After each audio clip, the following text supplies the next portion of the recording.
হ্যাঁ বন্ধুরা, আমি সাকিব আর আপনারা দেখছেন মুভি জোন বাই সাকিব। আজকে আমি রিভিউ করতে যাচ্ছি ভাষা সিনেমাটি। তো চলুন মুভিটা নিয়ে কথা বলা যাক।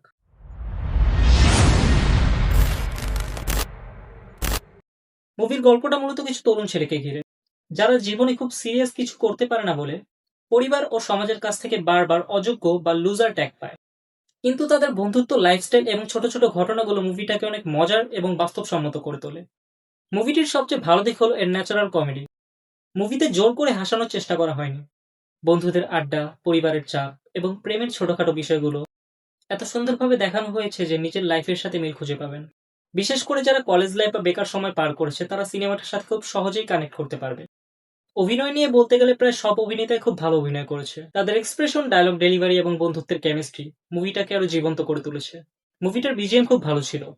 কিছু কিছু সিনে মিউজিকগুলো ইমোশনকে অনেক সুন্দরভাবে ফুটিয়ে তুলেছে। ওভারঅল এক্সপিরিয়েন্স হিসাবে মুভিটা খুব এনজয়েবল একটা সিনেমা।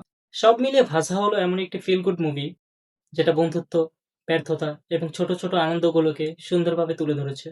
যদি আপনি হালকা মুডে কোনো এনজয়েবল মুভি দেখতে চান, তবে ভাষা মুভিটি আপনারই জন্য। আমার ব্যক্তিগত রেটিং 7/10। এরকম আরো মুভির রিভিউ পেতে মুভি জোন বাই সাকিবের সাথে থাকুন, মুভির জগতে থাকুন।